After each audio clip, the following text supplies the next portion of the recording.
Welcome to the Fire and Earth podcast with your hosts, Jason Mefford and Kathy Gruber. Fire and Earth, giving you the keys to unlock your limitless potential. Welcome to another episode of the Fire and Earth podcast. I'm your co-host, Jason Mefford. And I'm Kathy Gruber. And I just got back from HypnoThoughts, woohoo, which is the greatest hypnotherapy conference ever in the United States, with some of my most favorite people, many of whom have been on our show. And the organizer, Scott Sandlin, and his partner in crime, Stephanie, put together an incredible 3 days plus pre and post. And it was an amazing experience. I got to speak again, which is such an honor. And we, Eric and I, my husband and I, happened to walk in on Scott, the organizer, sharing a short story called The Egg. I had never heard of The Egg. It is a short story by Andy Weir, W-E-I-R, and I only heard like the last few moments of it, but it was such sort of a mind-expanding story and concept that I was like, I think it would be interesting to read this. So Jason has never heard this. He had never heard of it, never heard it. So I'm going to read it, and we'll see where this conversation goes. So it's kind of like we're doing a different kind of a prompt today. We're going to read a short story and then see where it takes us from there. So, yeah. So I have not yet read this whole thing. So this is a cold reading for me. So forgive my acting skills if they fall off. The Egg by Andy Weir. You were on your way home when you died.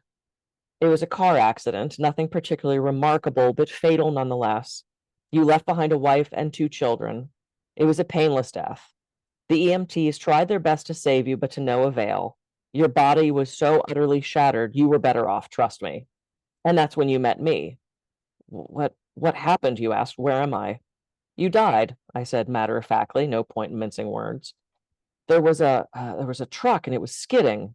Yep, I said. I died? Yep, but don't feel bad about it. Everybody dies, I said. You looked around. There was nothingness, just you and me. What is this place, you asked? Is this the afterlife? More or less, I said. Are you God, you asked? Yep, I replied, I'm God. My kids, my wife, you said? What about them? Will they be all right? That's what I like to see, I said. You just died and your main concern is for your family. That's good stuff right there. You looked at me with fascination. To you, I didn't look like God. I just looked like some man or some woman. Some vague authority figure, maybe, more of a grammar school teacher than the Almighty. Don't worry, I said, they'll be fine. Your kids will remember you as perfect in every way. They didn't have time to grow contempt for you. Your wife will cry on the outside, but will secretly be relieved. To be fair, your marriage was falling apart. If it's any consolation, she'll feel very guilty for feeling relieved. Oh, you said. So what happens now? Do I go to heaven or hell or something? Neither, I said. You'll be reincarnated. Ah, you said. So the Hindus were right. All religions are right in their own way. I said, walk with me. You followed us along as we strode through the void. Where are we going? Nowhere in particular, I said. It's just nice to walk while we talk. So what's the point then, you asked? When I get reborn, I'll be a blank slate, right? A baby. So all my experiences and everything I did in this life won't matter? Not so, I said. You have within you all the knowledge and experiences of all of your past lives. You just don't remember them right now. I stopped walking and took you by the shoulders. Your soul is more magnificent, beautiful, and gigantic than you can possibly imagine. A human mind can only contain a tiny fraction of what you are. It's like sticking your finger into a glass of water to see if it's hot or cold. You put a tiny part of yourself into the vessel, and when you bring it back out, you've gained all the experiences it had. You've been in a human for the last 48 years, so you haven't stretched out yet and felt the rest of your immense consciousness. If we hung out here for long enough, you'd start remembering everything. But there's no point to doing that between each life. How many times have I been reincarnated then? Oh, lots and lots. And into lots of different lives, I said. This time around, you'll be a Chinese peasant girl in 540 AD. Wait, what? You stammered, you're sending me back in time?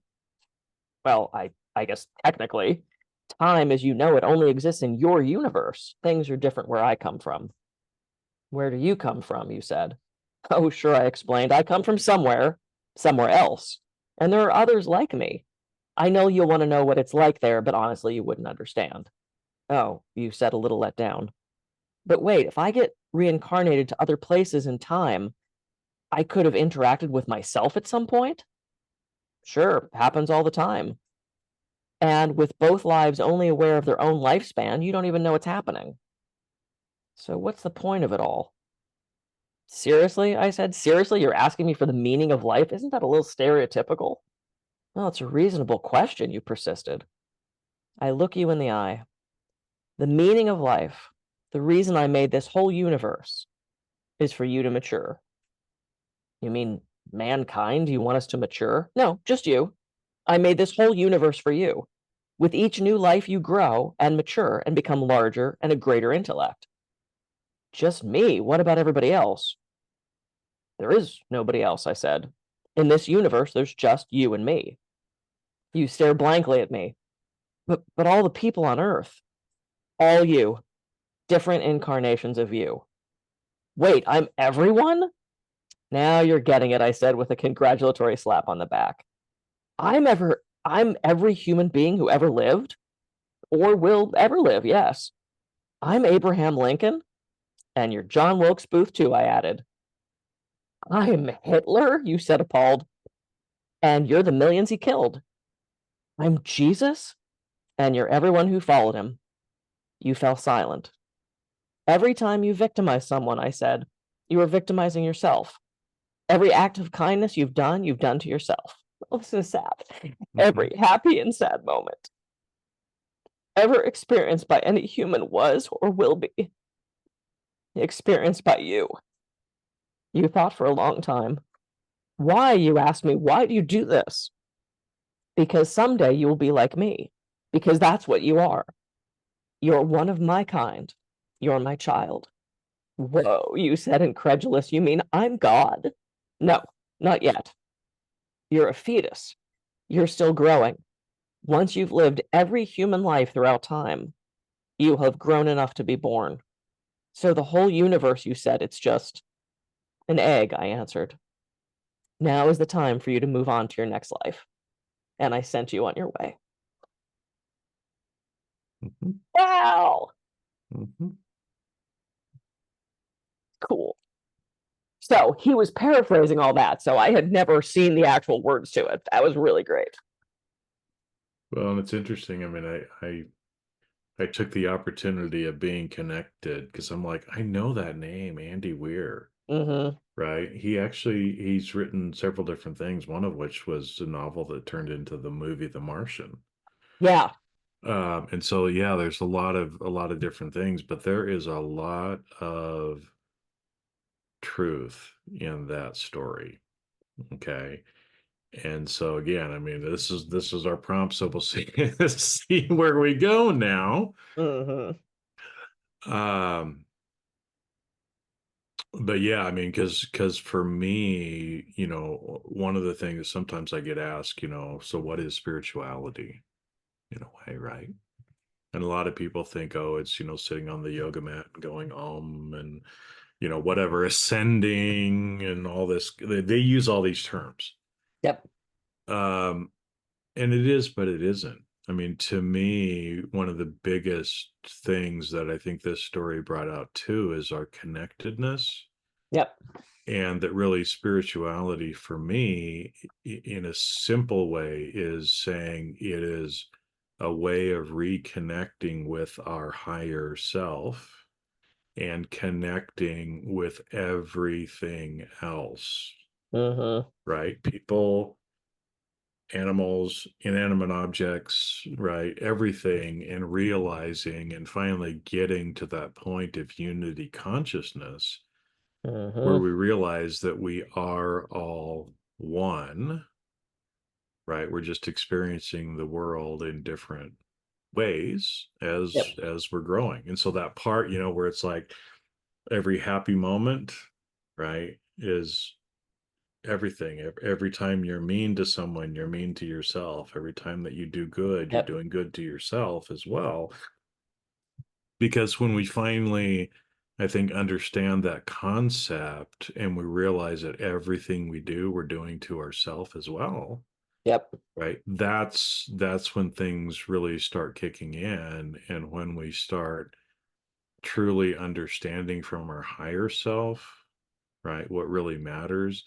Yeah, and that's part of the growth process here on this earth, right? We come here, we forget everything on purpose. Yep. It's part of the process. We forget everything because it's that journey back to remembering ourselves Uh-huh.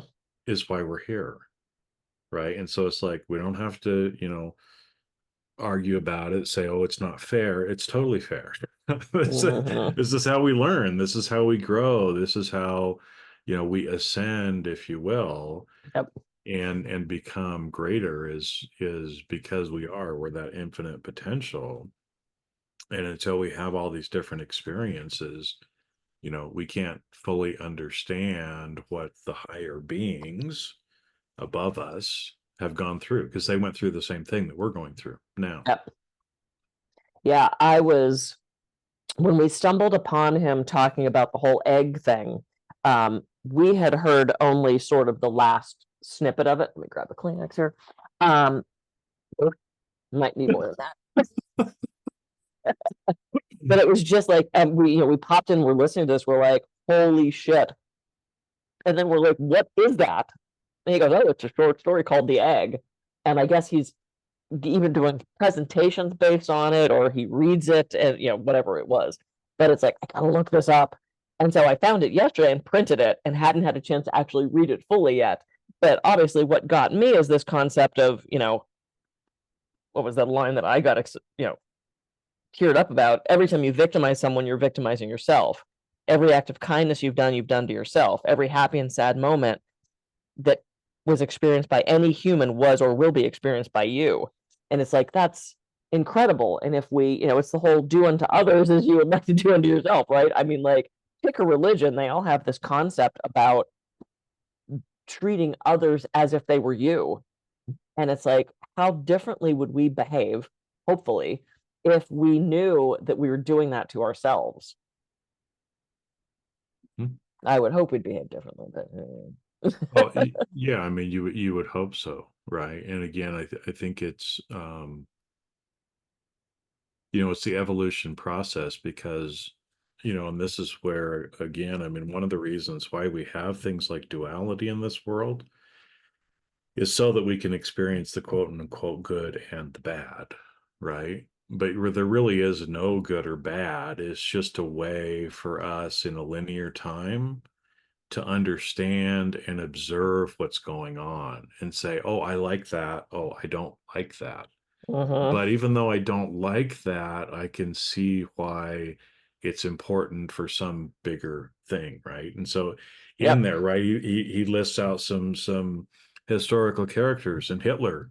I mean, I Yep. think again, most people would say, "Oh my gosh, Hitler, horrible man, did some terrible things." And yes, under a lot of constructs, yes, exactly, I'm right? Hitler and you're the millions he killed. I'm Jesus and you're everyone who followed him.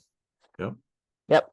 But at the same point, and I think we've talked about this on here too, we're all actors. I mean, Kathy was actually an actor, but we're all actors in Yep. this world. We're playing a part, and there has to be all of the different parts in order Yep. to make everything, work. I mean, how else can we have compassion for other people if we've never experienced things, or if we've never seen people suffer?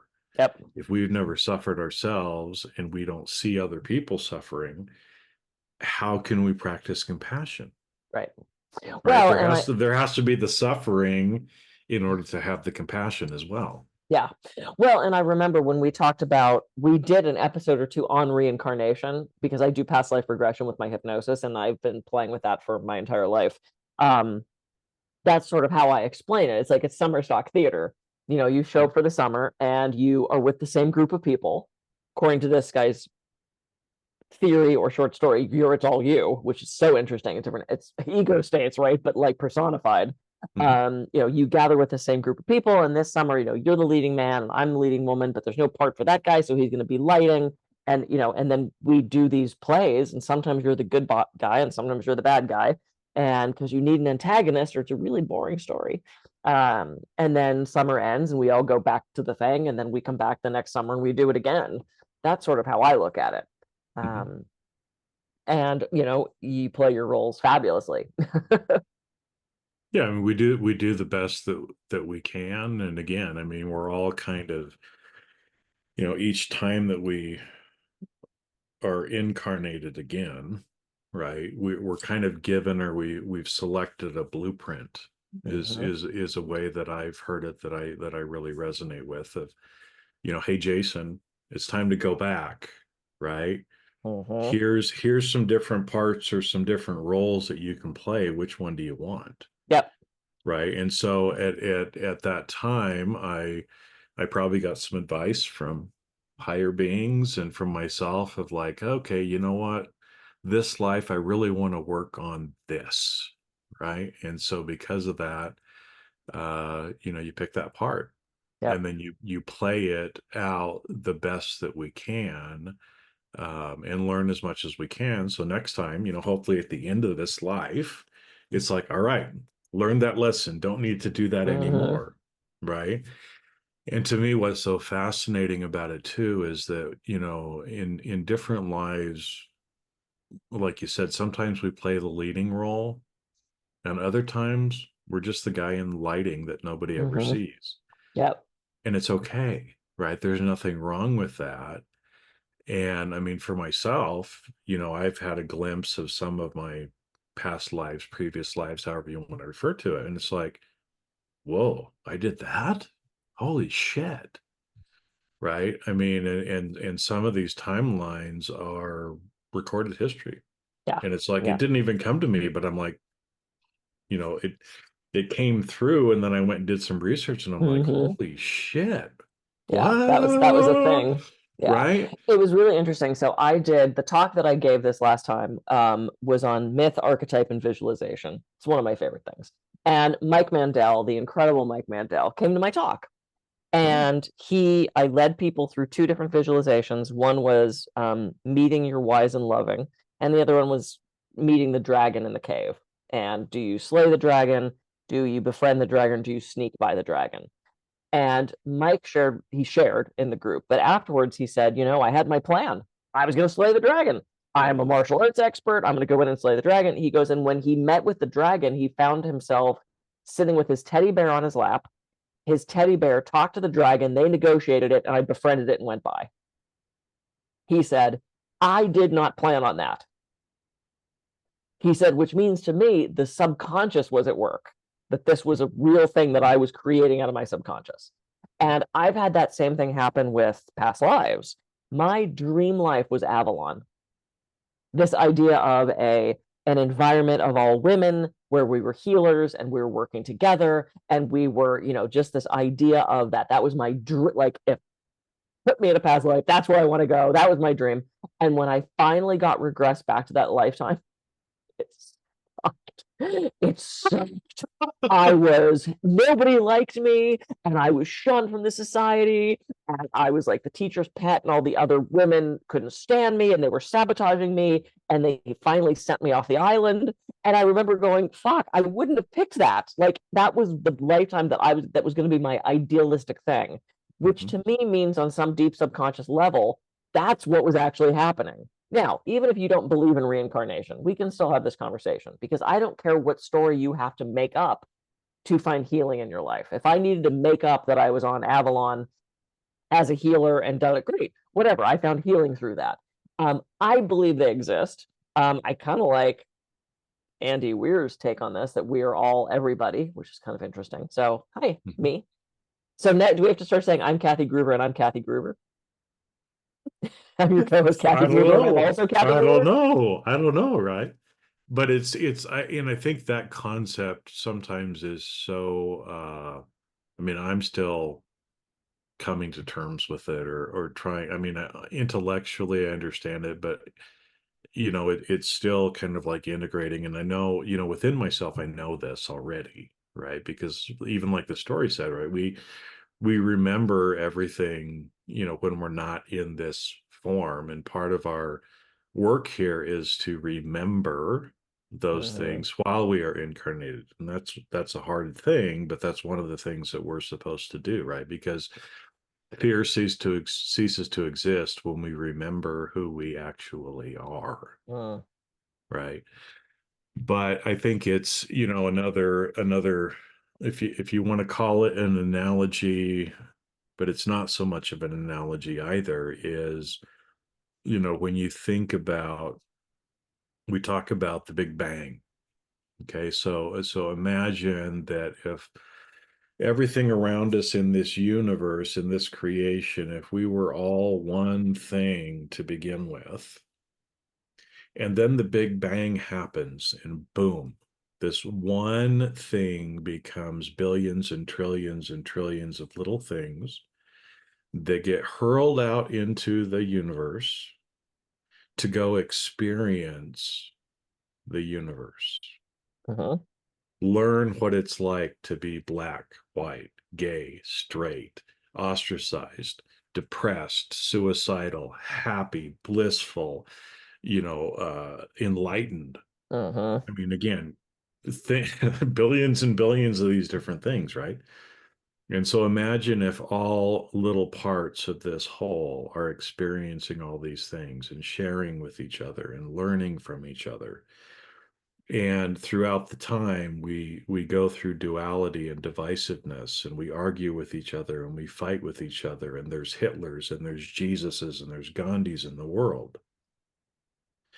But at some point, we realize, right, that we've learned certain things and we start moving back into this unity consciousness idea Mhm. of Kathy and I are one.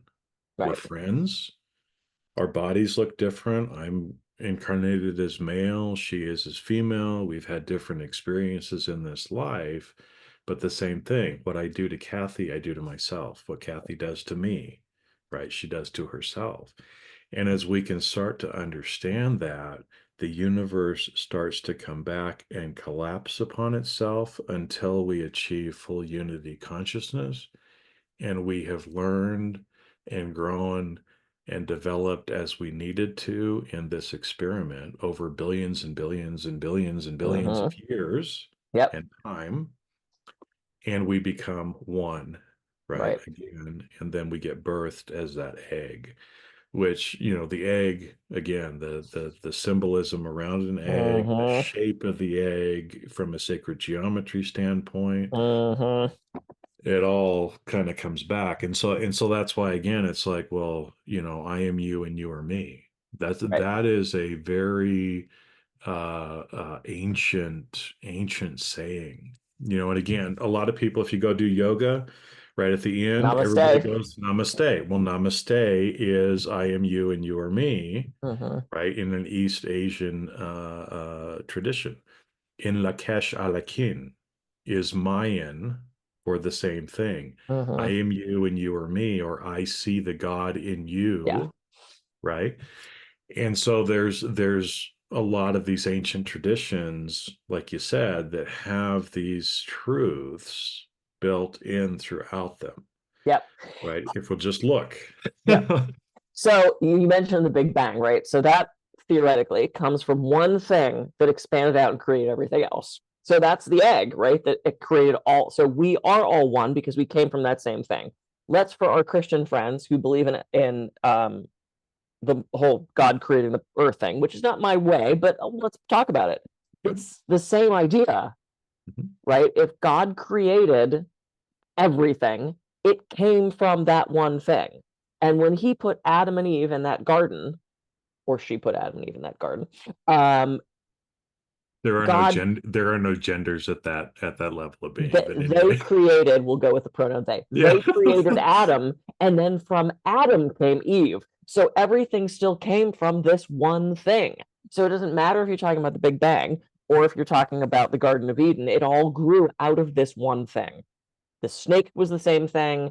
Everything that came out of that garden was the same thing. So everything came from this one unity consciousness and then expanded out. And now I agree with you. I think we're going the other way. Yeah, because that's the idea is now we've hit an inflection point and we're coming back, Mhm. right? And again, but what we see so much is chaos and craziness, and that's because that we have to work through that, right? And so things get worse before they get better. And so it's just a natural part of it. Yeah. But I think it's, it's interesting again, like you said, it's, for everybody listening, I mean, I grew up Mormon, it's a That's right. Christian religion. I mean, I was taught all these things as well. And, any religion, any ancient tradition, if you go back and look at it, you will see that there are themes. And sometimes these things are seeded, and it's part of the plan. They're seeded, and history didn't always necessarily happen the way it's documented or told to us. Sometimes it does, sometimes it doesn't. Sometimes these civilizations never even existed in this plane, Mhm. right? But they're there in a way to help us learn.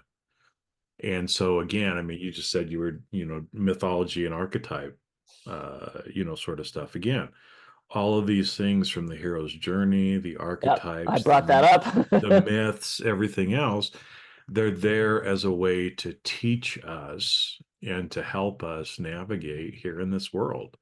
Yeah. And so you see those same archetypes showing up in myths, in civilizations over time, right? The Greek gods were the same as the Roman gods for the most part, only they Yep. had different names, Yeah. right? And slightly different stories, but they were effectively the same. And you can go back to any other Sumerians, East Mhm. Asian, Egyptian. African, Egyptian, a lot of these same characters or archetypes keep showing up over and over again. There's a reason for that, right? Pay Mhm. attention and don't be blinded by whatever belief you were told or taught by your Mhm. parents, by the religion, by your country, or whatever, and just start to open up and start to see things of possibility of what it really might be, what's really going on. Because most of the time, what's going on or what we perceive as going on is not actually what's going on. Yep. I've been experiencing that. Okay. Wow. Okay. So we Yeah. could go on. This could be a 30 Forever. hour at 30 I hour know episode. that We could start 30-hour bringing in episode. guests.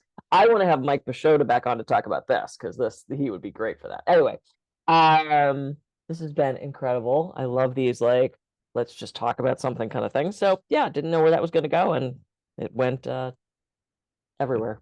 It went All out right. into the cosmos. Went into the cosmos from the cosmos. Great. So we're Yes. full circle. Okay.